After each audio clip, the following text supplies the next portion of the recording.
This episode is brought to you by NordVPN.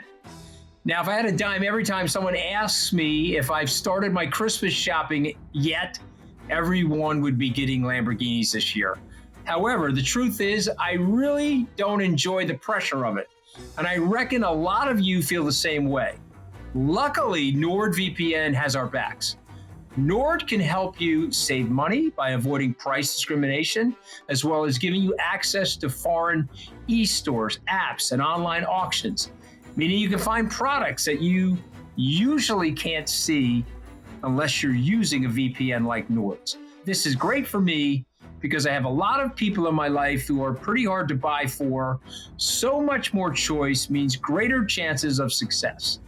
So it might not be a Lamborghini from Katty and me this year, but consider this exclusive NordVPN deal a gift to our loyal Trip US listeners. Visit nordvpn.com/tripus. That's nordvpn.com/tripus. It's risk-free with Nord's 30-day money-back guarantee. The link is in the episode description. Happy holidays. Welcome to The Rest is Politics US. I am Katty K. 1 week before Christmas, and I'm still Katty K. We made it to the end of the year, Anthony. Well, Merry Christmas, Katty K. And I'm Anthony Scaramucci. We have some Christmas presents here, though, from Donald Trump, Katty. Okay? Is he the Grinch, Katty? Is he Ebenezer Scrooge, or is he Old Saint Nick? Who is Donald Trump? My son works up on Capitol Hill, and he works in the Senate Broadcast Gallery, and all the members of Congress were getting ready. They were packing their bags, making their travel arrangements, checking the Christmas present lists, and off they were about to go home. And whoops, Donald Trump and his best friend, Elon Musk, come in and disrupt everything, which we are going to talk about in the first half of this program. What has happened on Capitol Hill, the drama up there, and what it tells us about what the next 4 years are going to be like, and how much power Elon Musk does or does not have. We may have little different views on that, Anthony and me. And then in the second half of the program, we are going to talk about the genuflecting towards Donald Trump that is taking place in the American business community, perhaps not that surprising, but also the slightly chilling effect that he is already having on the American press. So what will he actually do and what won't he do? See, I think this is what makes this podcast work, okay? Because you say genuflecting and I say ass kissing. You see what I mean? Yeah, I think that's what makes it work, Katty, right? Okay, the genuflecting. The genuflecting. Oh my God. Oh my.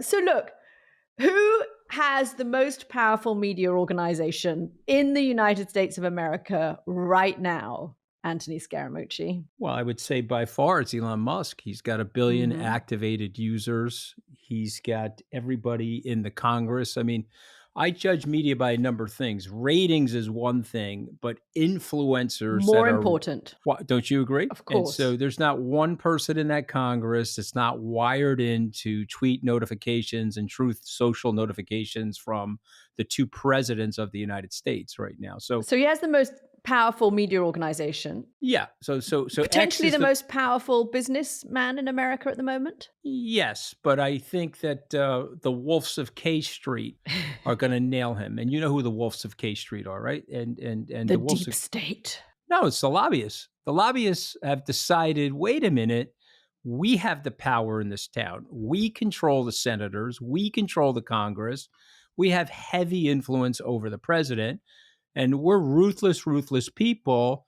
And you're making some splash in the water here, but you don't know how this game works. And you don't know what we, the Wolves of K Street, are about to do to you, Elon Musk. And so that's something that is going to happen, Katty K. And I predict that here on this little network. We are not the most powerful media organization in the world, you and me. The Rest is Politics US. Perhaps in our own families we are. Actually, I don't even know if we're the most definitely powerful. Not to I think definitely, forget no, that. Definitely not to my family. Okay, not in my family either. No, not to my family. That was wishful thinking. With each other, maybe, perhaps. Yeah, but maybe with each other. On a good day. I'm a self-declared self-important person. But Brody and Luke Mullins, they wrote a great book called The Wolves of K Street. And the subtext of the book is the secret history of how big money took over big government.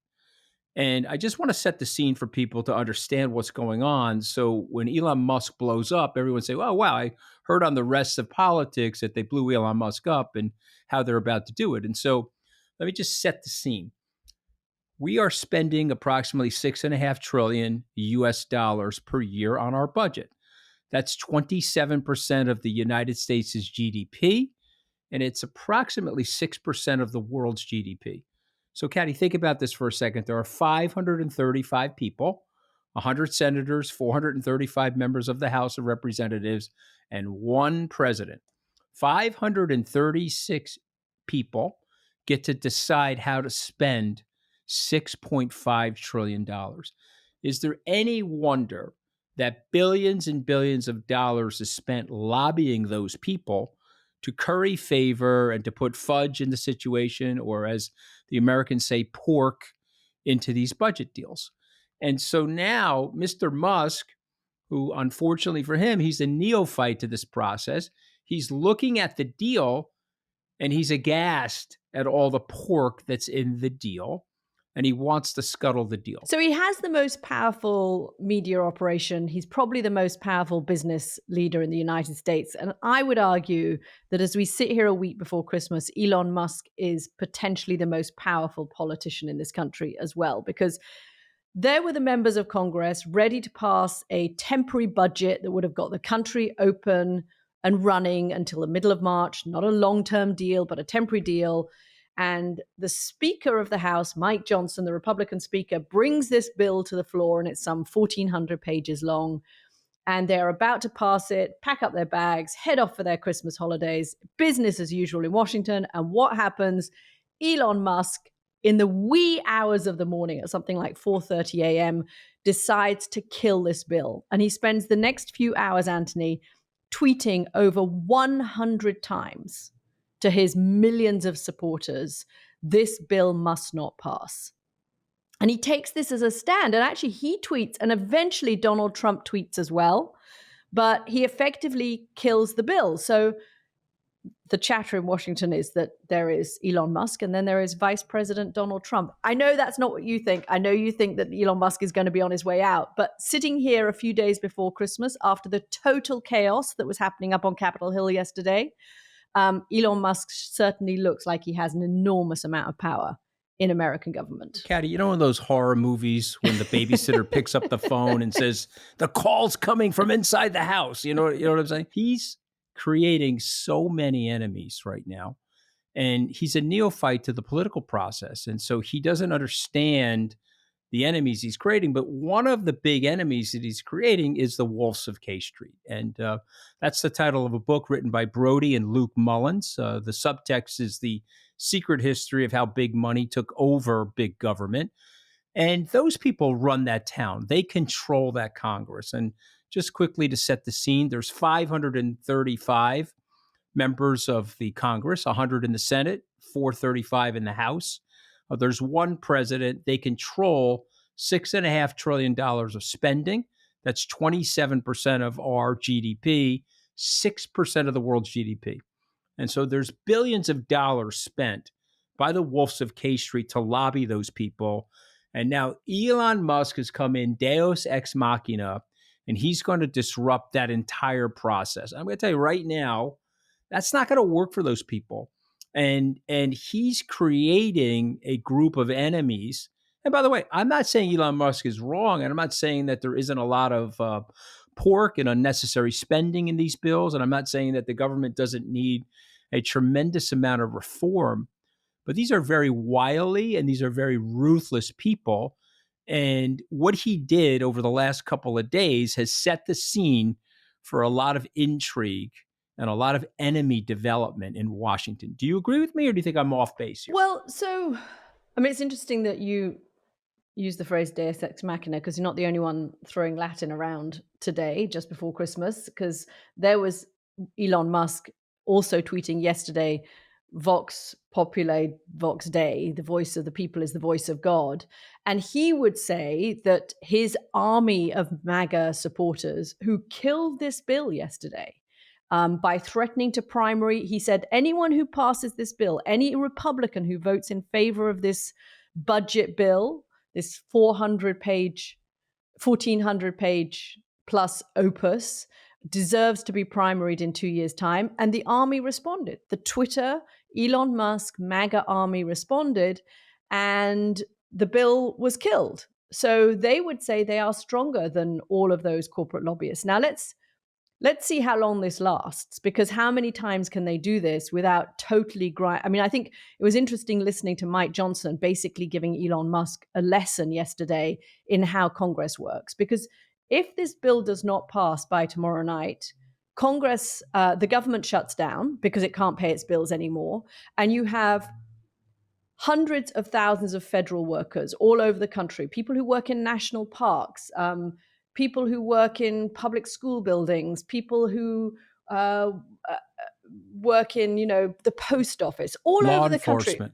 People who, many of whom will have voted for Donald Trump, suddenly don't get a paycheck right around Christmas time. Now, members of the military, they tend to get exempt because they're seen as essential. But I've been through government shutdowns before, and I've been through government shutdowns during the Trump administration, and it really hurts the kind of people who were voting for Donald Trump. So I think Elon Musk has something to learn in the way that government works, but he has certainly managed to, at least in the short term, exercise his will over Washington. And yes, it was the timing of this was so interesting because Elon Musk was the one that kicked this off. Vivek joined in a little bit later on. But Trump, whether this was coordinated, and I haven't been able to find this out. I don't know if you've got better sources than me on this, but the reporting is that Trump and Elon Musk were coordinating this, and that Elon Musk was out in the forefront because he is the one that's all about government efficiency.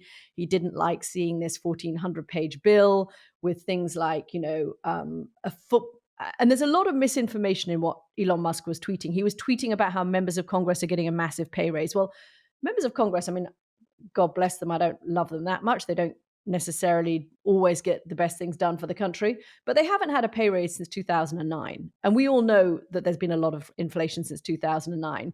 He tweeted that there's going to be a new football stadium in Washington, D.C. that was added at the last minute into this opus bill, because that's how these bills get passed. You pass the budget and then everyone just chucks in their pet projects. Hence the term that's used in Washington. You got the Christmas tree and everyone throws ornaments on it.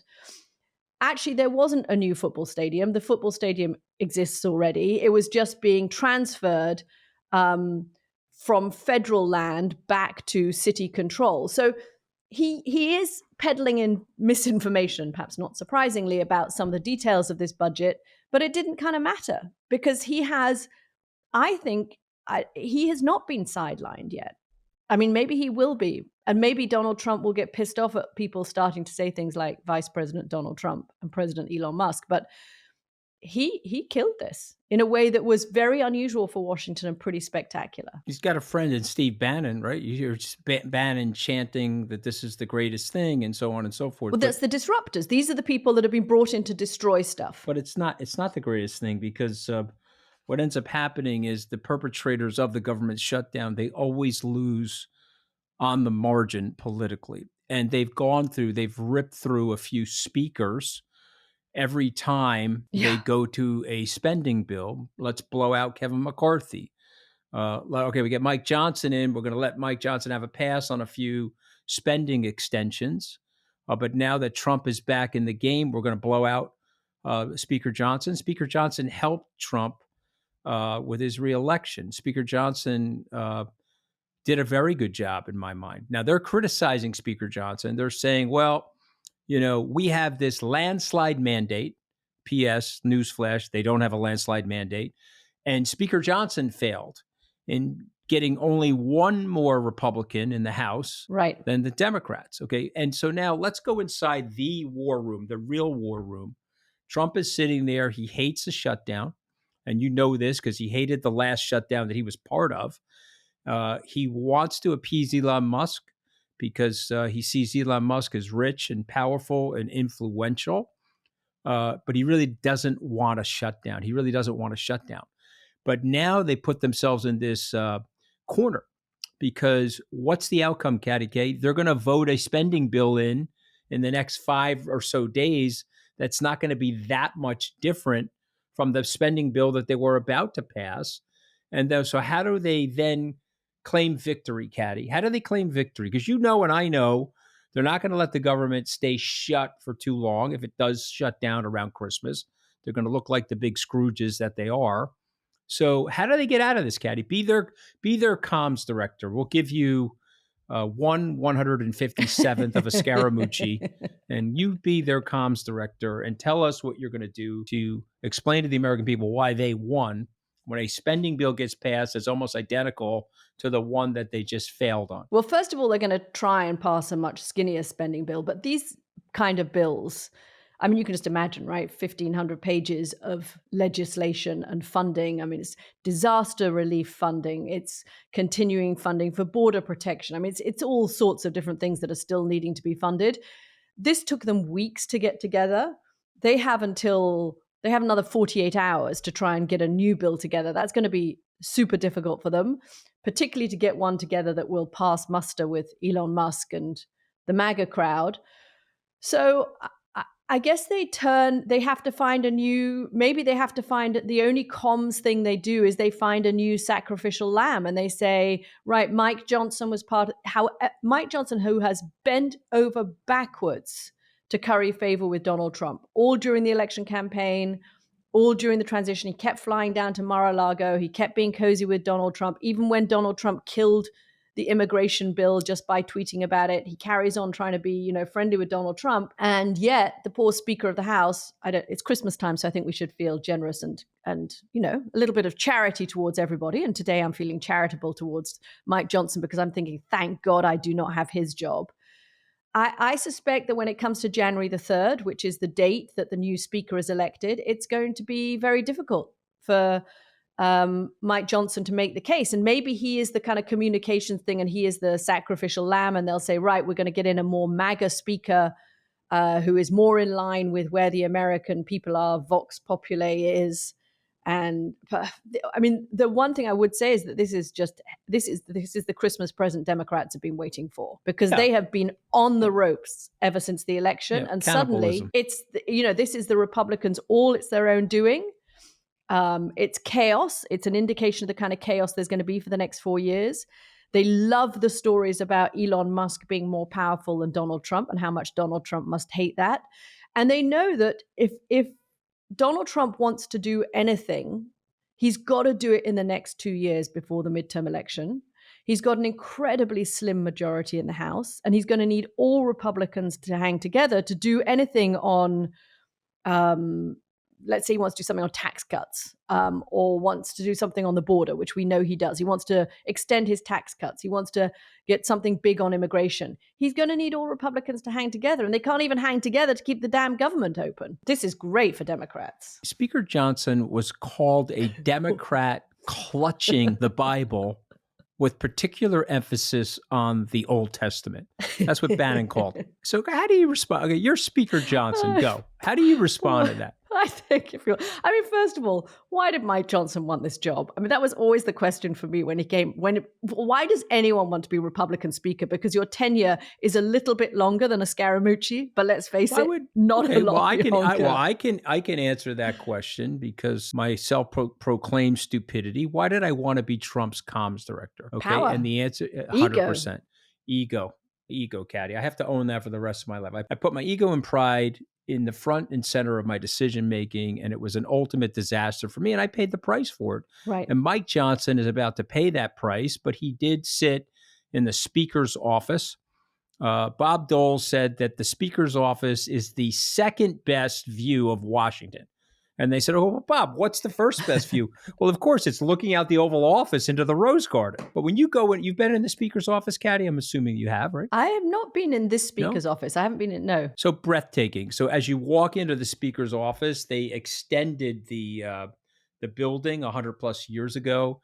And the result of which he's got this gigantic office, and it's looking smack down Pennsylvania Avenue. Lovely. Right in the center of everything. You better enjoy it while he can. And then you have a portico, an outside portico you can hang out on. Mm-hmm. Speaker. Just don't get too comfortable if you're a Republican. No, you're not go be there out for more there than a and few smoke days. a cigar today and say, I'm down to one Scaramucci as speaker. I got to go enjoy this. Okay. But he's out. He's out, Katty. He's out. In my opinion, well, let me ask you your opinion.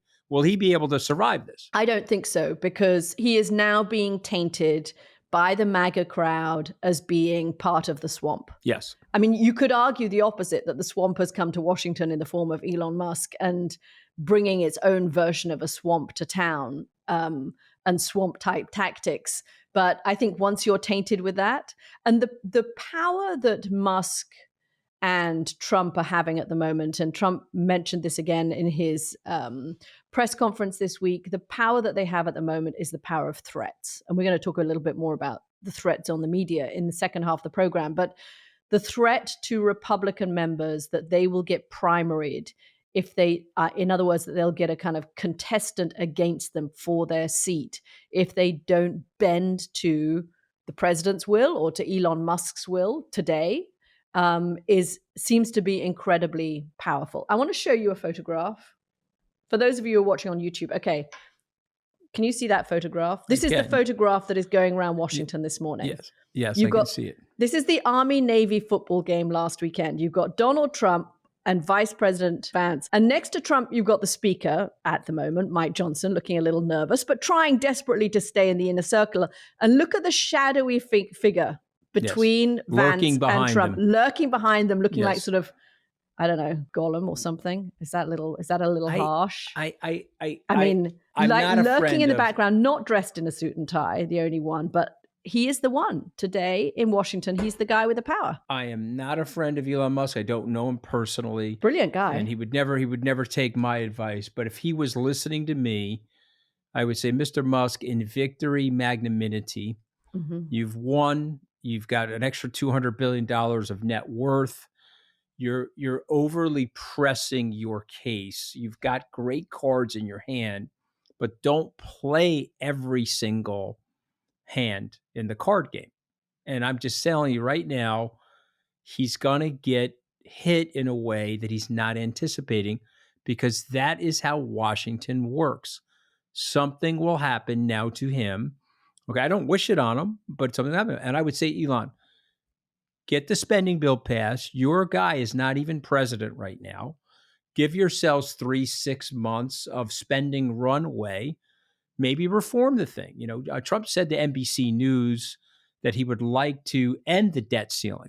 And just for those viewers outside of the United States, we have this thing. Explain that. So we have this thing called the debt ceiling. ceiling. To viewers inside the United States too, because I think it helps. It's a complicated thing. It's gone on in Washington for 30 years now. We used to have a budgetary process. The president would come up with a budget. He would present it to the Congress. The Congress would go through it, take some things out, put things in, send it back to the president. They would agree on it, and then they would vote it into play. And there's always been something called the debt ceiling. So this is the amount of money that the United States government is legislatively allowed to borrow. If we want to increase the debt ceiling, so go from 35 trillion to 37 trillion, we can do that, but the Congress has to vote on it. And so what's happened is we've been in a food fight since 1994, 1995, when Newt Gingrich took power. He stalled everything. He was the first one to do this to the government, and he seized the government because he said that we're spending too much. He forced Clinton to the table. A lot of people think that the Clinton-Gingrich negotiations were actually reasonable because they did lead to a budget surplus at the end of Clinton's term. But since then, we have very rarely not, and I'll say it again, we have very rarely not operated on a continuing resolution. So what's a continuing resolution, Katty? That is, okay, we can't get the budget done like we used to. Eisenhower sent the budget to the Congress. It came back to Eisenhower. They agreed on it, and they went and passed it. We can't do that anymore. So if we can't do that anymore, how are you going to do this? Well, what did we give the Pentagon last year? We gave them XYZ. Okay, we're going to give them XYZ plus 2%, XYZ plus 5%. And so we're doing continuing resolutions, which have sort of done away with the exact appropriate procedural process. At the same time, we're doing continuing resolutions. Every 6 or so months, we're running up against the debt ceiling. And so every 6 or so months, the Democrats and the Republicans are forcing each other into this struggle about threatening a governmental shutdown.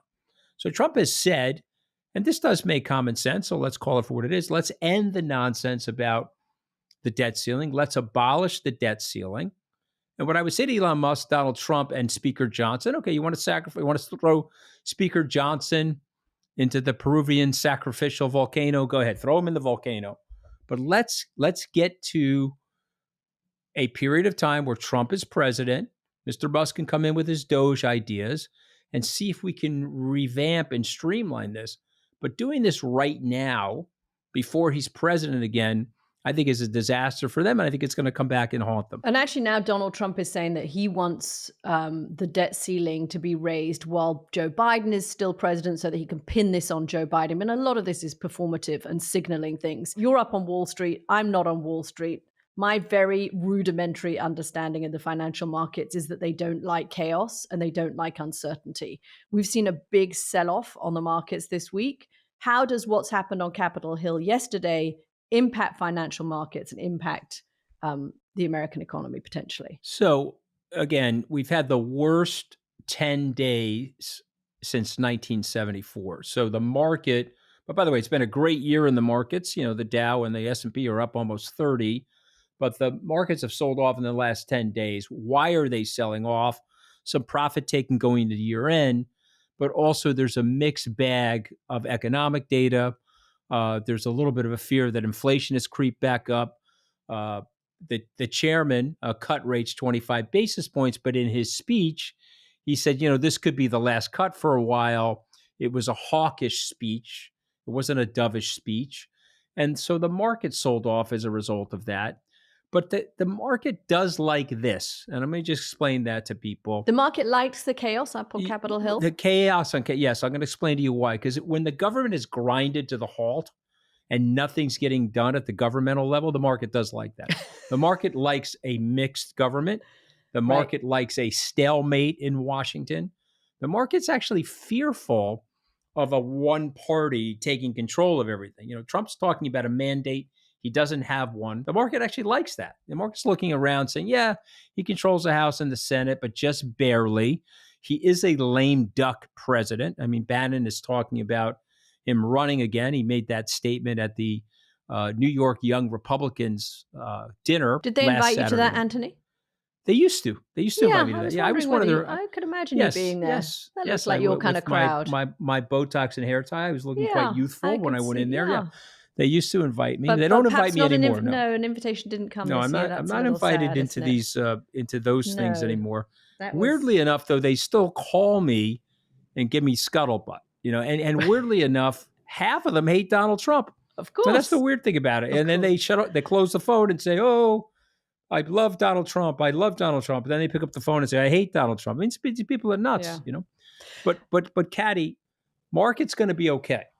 Yeah. Because if they grind to a halt here, the market will actually like that. The market will be like, okay, good. Nothing's going to get done in Washington from 2025 to the congressional midterms. I think that'll be the signal.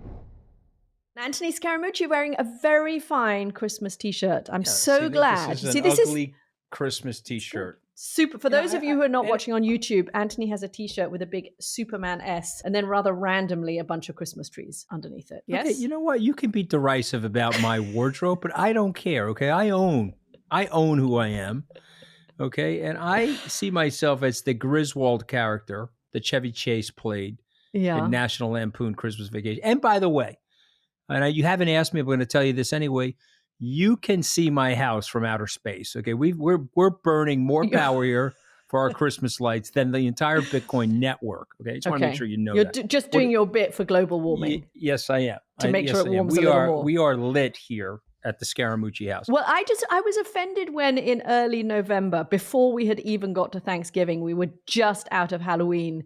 You turned up on the program in a Christmas T-shirt, and for me, that was just it was a little sacrilege. Much. See, that's because it was a bit too early. Yeah, that's really, your birthday. Your birthday's in November. You want to celebrate that before you get the Christmas. Yes, I wanted a T-shirt with a K and a birthday cake on it. And what did you have? Not, just that would have been a lot more appropriate. Anyway, I'm glad I was rather hoping that you'd be wearing a Christmas T-shirt today, so I'm glad that you are. I am.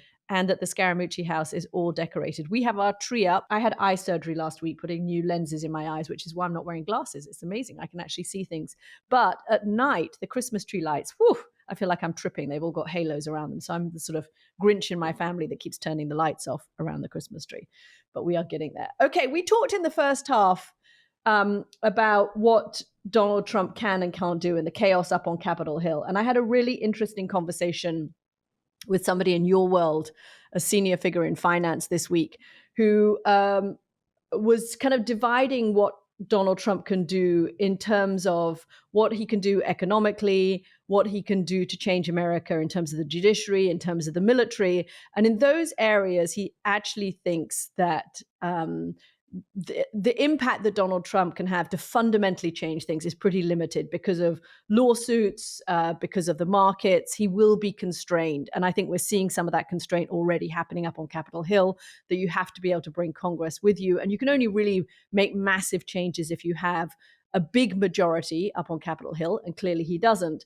But the one thing this guy did say was that actually you could distinguish those three things, the judiciary, the military, and the economy, from society, and that there is a real impact that Donald Trump can have in terms of potentially degrading the norms of American society. And I wanted to talk about some of the lawsuits that we've seen against the press over the course of just the last couple of weeks, because I think that is the kind of way that Donald Trump can have a kind of chilling effect on a branch of American society that Americans have kind of always taken for granted, which is the free press, but which may start to censor itself because of some of these lawsuits. We saw ABC News last week settle a defamation suit from Donald Trump against one of their lead anchors, George Stephanopoulos, for $15 million. Now, most legal experts that I've spoken to about that case say that ABC would have won the case, that the protections of freedom of speech in the United States are very strong, and it was unlikely that ABC News would have lost it. But ABC News's parent company, which is Disney, just felt they didn't want the kind of aggravation of having a lawsuit incontestant with Donald Trump. And I think you could start to see, Anthony, how news organizations and journalists might start looking at that kind of lawsuit. And news organizations don't have a lot of money at the moment, and they might look at lawsuits like that and say, you know what, let's just be careful of what we say about Donald Trump if he's really going to start suing the free press. Let's start with the first thing about the lack of getting anything done, because I think it's important for people to understand that Trump has always been fire, ready, aim. He's not ready, aim, fire. He's always been fire, ready, aim. And it's very important to understand his entire life is based on intuition. So he's intuitive and he's reflexive. So he will react to what's going on in front of him intuitively. And sometimes he'll be a contrarian on that. And sometimes he'll surprise people with going with the consensus. And so what he is not is strategic planner. That's not him. Because if he was a strategic planner, he would be not meeting and greeting all these tech people and having them kiss his knee, because of course he wants that. But he would be sitting down with Musk and his team. You say, okay, how do we execute? What's our big game plan? Is it to shrink the size of the government? Is it to isolate America from the rest of the world? Is it to put up walls literally, metaphorically around the country through tariffs and anti-immigration policies? Whatever it is, he would have to sit down. He would plan it out. You know who did that? Ronald Reagan did that. Ronald Reagan sat with his team. He said, okay, we want to have a really good, brisk, crisp 100 days. We're going to roll in some taxes. We have some budget cuts. We're going to get a tax cut going. We're going to be more muscular with military defense. And they implemented the plan. And then Reagan was the salesperson for that plan. So that's not Donald Trump. And Donald Trump, because of this fire-ready aim, I think people are like, wait a minute, this is probably going to be okay. There will be chaos. But this other point that you're bringing up does worry me, because Donald Trump hangs out with a guy named Viktor Orban. So who is Viktor Orban, Katty K? President of Hungary, and a darling of the kind of, curiously, he's become the sort of the European darling of the right in America. People like Tucker Carlson are always invoking Viktor Orban. Donald Trump, one of the first foreign leaders who he mentioned after getting elected, was that he'd had a very good conversation with Viktor Orban. authoritarian bent, has had quite a lot of control over the press and over the courts and over business in Hungary. And what does Viktor Orban like to do? Doesn't he like to sue the media? He likes to sue the media. And who hangs out at Mar-a-Lago with Donald Trump? So who hangs out? Elon Musk hangs out at but also Viktor Orban. Yes, right? Viktor Orban has been down there to visit him. Yeah, exactly. several times. Yes. And so what's happened here is that he's taking Orban's playbook and he's executing it with the media. Now the ABC News would have likely won that case. I do believe that because I've read enough of this stuff. I did take constitutional law. There's a very famous case called New York Times versus Sullivan. The standards on a public figure, and clearly the most famous person in the world, it's very different here in the US and the UK.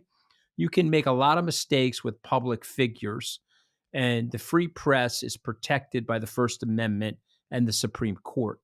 And so, but ABC News said, can't be fighting with this guy. He's got a rogue FCC commissioner. Well, ABC News' parent company, Bob Iger, at Disney in particular, said we cannot be fighting. I think ABC News may have been happy to fight this one to set the standard that the news media won't be kowtowed. But Bob Iger and Walt Disney decided no. They set a precedent. Now he's going after the Des Moines Register. And we spoke about that poll, right? That this is the subject of this story that broke this week. But that was a big miss, though, right? I mean, she was +4 for Harris, and I think he won by 13, right? So there was a 17-point miss in that poll. Yeah, so this was a poll that came out just before the election, Anthony. We spoke about it that was very odd because Iowa is a red state, very Trumpy, and out comes this poll from this very respected pollster called Ann Seltzer, and her newspaper, the Des Moines Register. Poll has Kamala Harris leading, and of course he goes on to win Iowa.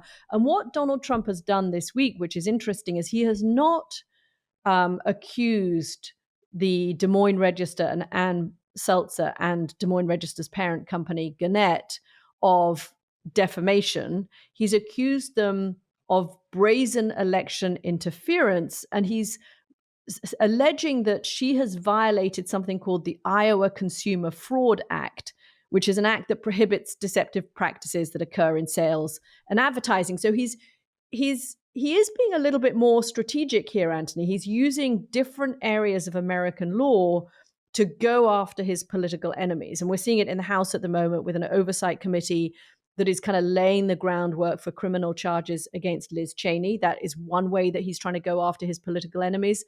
But what he's saying in the Ann Seltzer case is that they deliberately misled the public and that interfered with the election. It's not the first time he's done this. He's also sued CBS's news program 60 Minutes in Texas over the editing of an interview that they did with Kamala Harris that he said was unfairly favorable to Kamala Harris, again using these accusations that they misled consumers.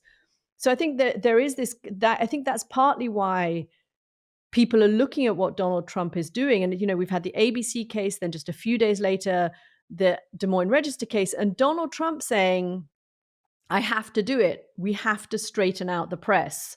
And at another point, he's used the phrasing taming the media. And I know people that work in news organizations like the Washington Post that pulled its endorsement, owned by Jeff Bezos, pulled its endorsement of Kamala Harris just before the election.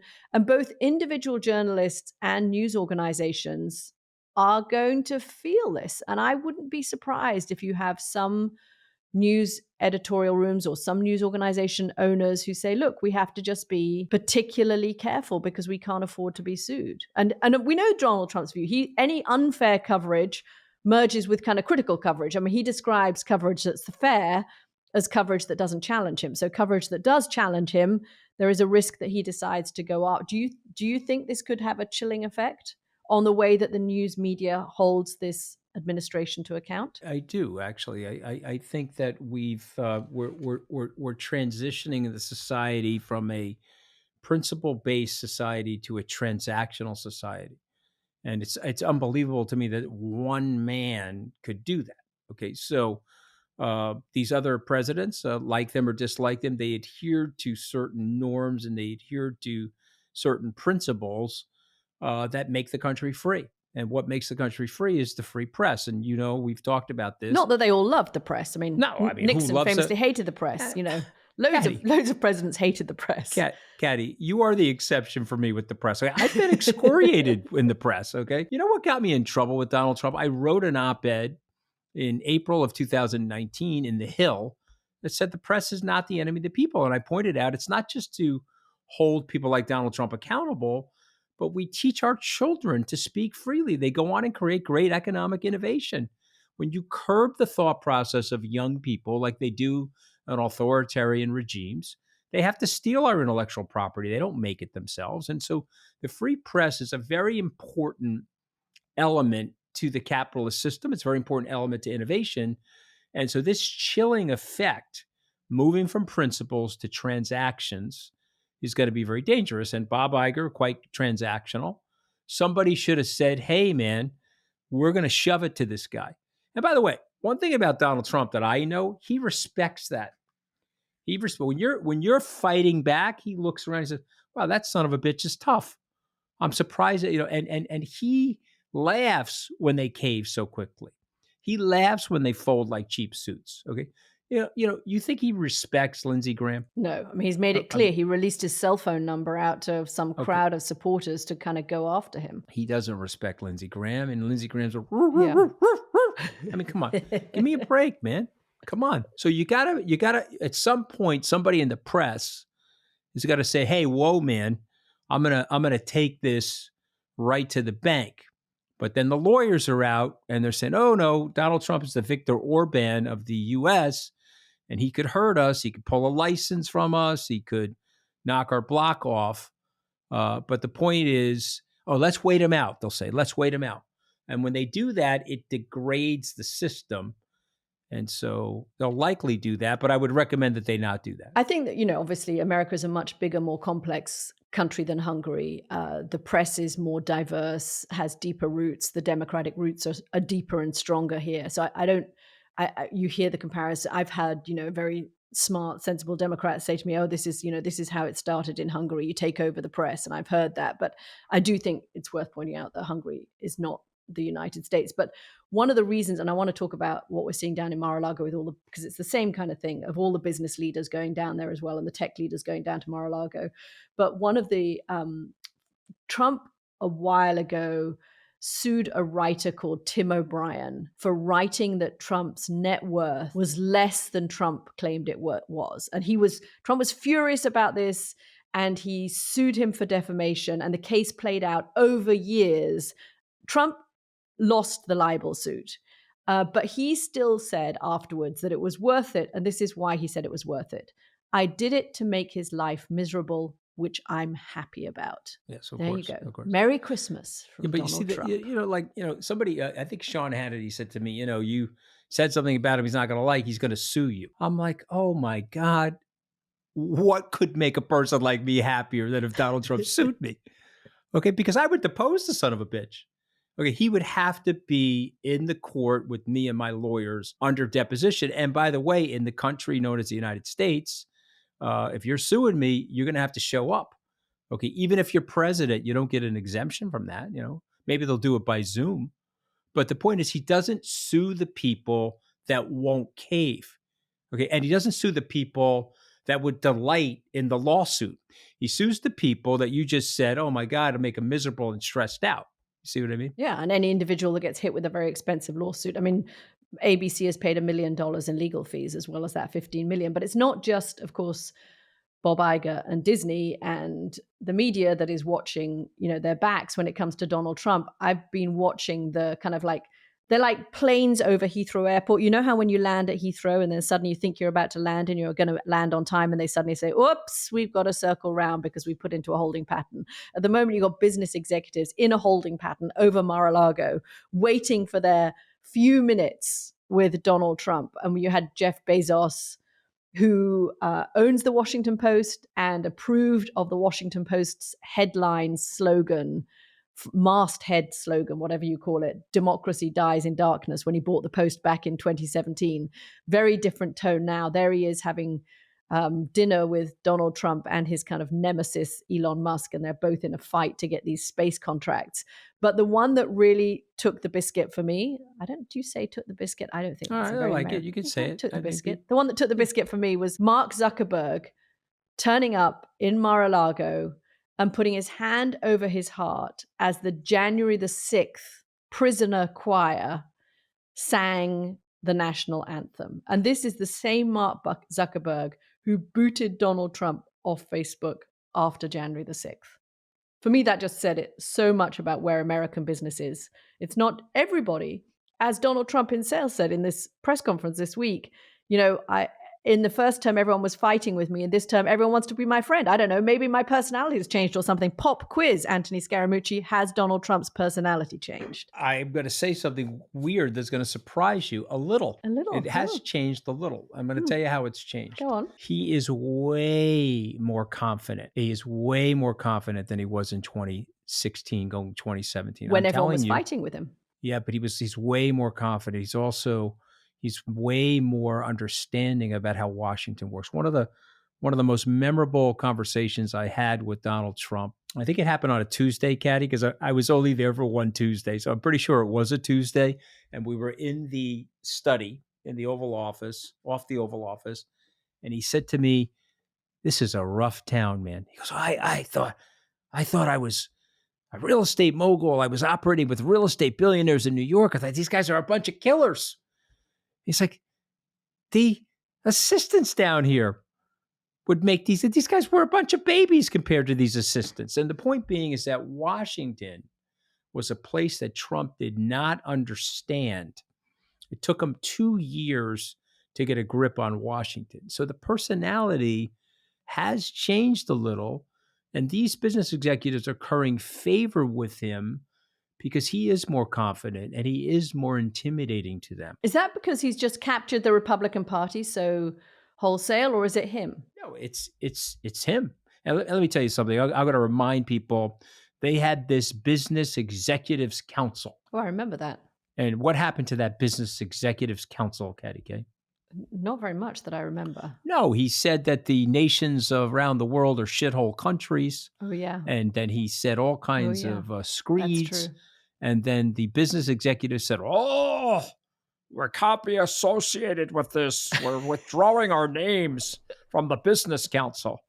Now they're down in Mar-a-Lago. So where yes, was that accent from? Something has changed. I don't know. It was just something derisive. That was, these fat cats, Yeah, I mean, look, what was it? After you and I have just done this series that we've taped on January the 6th. And I think it's worth everyone listening. It was a great series, but it was so worth remembering that, because America has, and the business community, as we can see at the moment, have just decided to draw a veil over the whole thing, right? I mean, after Donald Trump contested the 2020 election and after January the 6th, you had dozens of major American corporations, American Express, Nike, Walgreens, Microsoft, all cutting ties to Donald Trump and other Republican leaders because of what happened around that election. And now, guess what are they doing? Giving $1 million. I mean, I know that they're giving $1 million to his inauguration fund. I get it. That corporations always give money to presidents for their inauguration funds.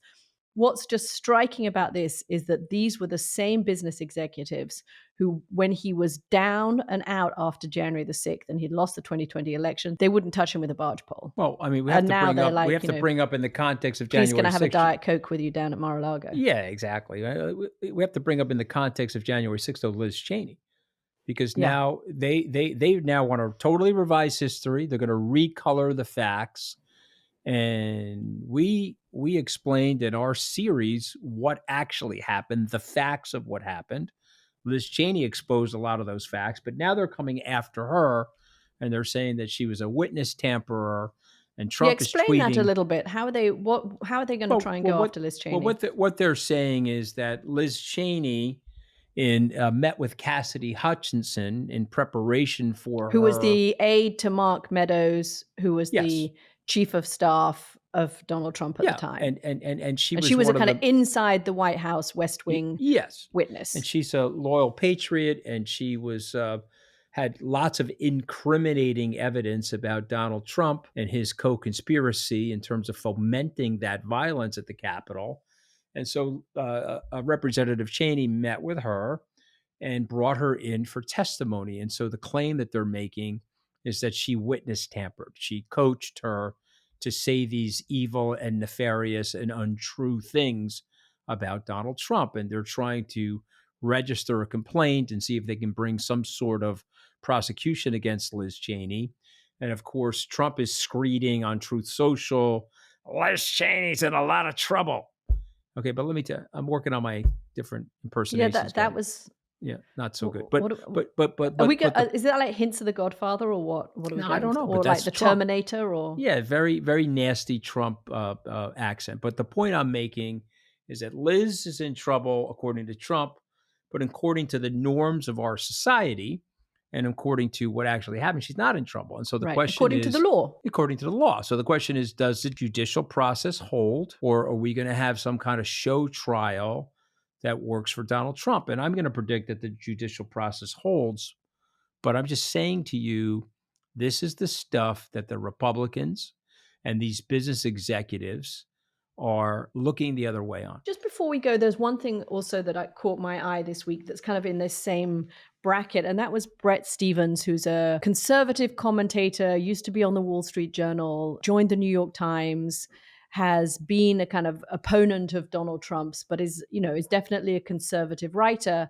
And this week he wrote a piece titled "Done with Never Trump." And he argues that although he had denounced Donald Trump 9 years ago as a loudmouth vulgarian appealing to quieter vulgarians, I like his writing, he's now decided that actually it's time to move on from Never Trump. It's time to first partly to kind of understand, the legitimacy of the people who voted for Donald Trump. And I think you and I have spoken about that, but also to realize that some of the things that they complain about, the fact that the media drew a kind of curtain over some of Bill Clinton's dealings with women, that the press did not investigate Hunter Biden and kind of dismissed allegations about Hunter Biden in the 2020 election.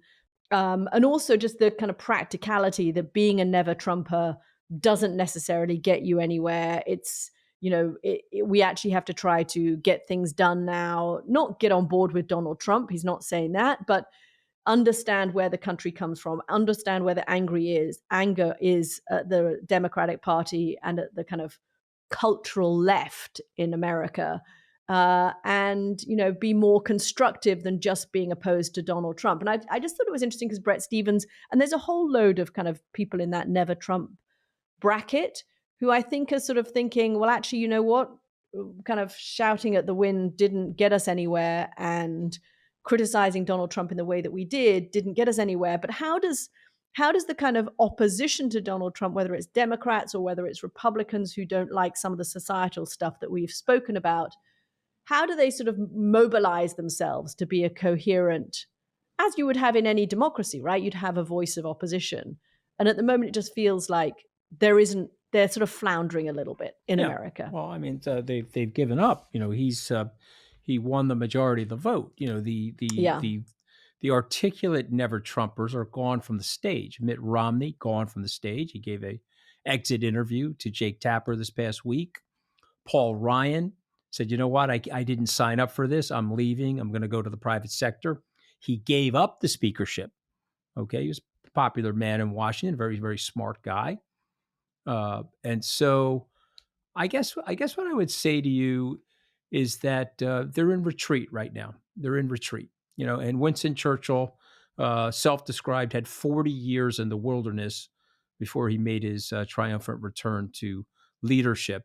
And they're in the wilderness right now. I don't know who's going to lead them out of the wilderness yet, but I just want to say to people that the co-conspirators now, which include the members of the media, and now include the CEOs, the people running down to Mar-a-Lago to kiss the ring, are they going to avoid the plague, Katty K? And I don't know if they will. And I will remind people that if they have a moment, that they should read The Mask of the Red Death, which was written by Edgar Allan Poe in 1842. And just quickly, all of the elites are trying to avoid the plague. And so they lock themselves in their beautiful houses and they hang out with each other. And of course, one of them, Prince Prospero, has a masquerade party. And who comes into the masquerade party dressed in costume is someone that has the plague. And of course, he goes around in there. No one knows who he is. And he shakes hands with everybody, drinks from their cups, and so on and so forth. And he kills every one of them, or most of them.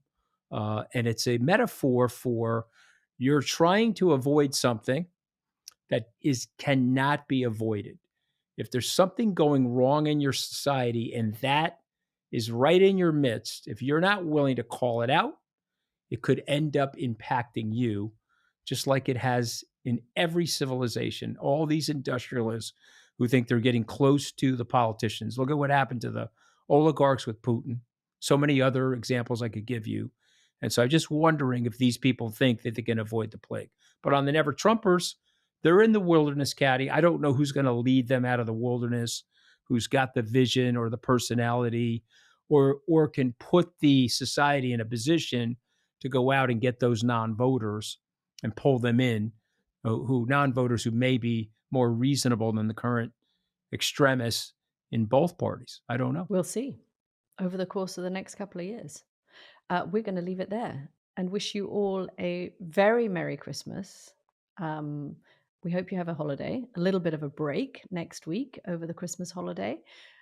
We will be back on Saturday with our bonus edition for founding members, our question and answer edition. We're going to look at the US economy and how it's really doing after the big stock market sell-off this week.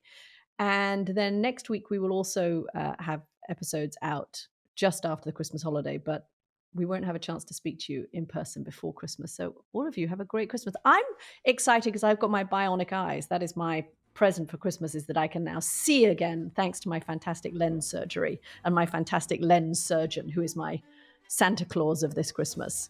So I'm excited about Christmas. Well, I'm glad that worked out. Merry Christmas to you and your family, and Merry Christmas to all of our listeners and founding members. Thank you, guys. It's been a great year.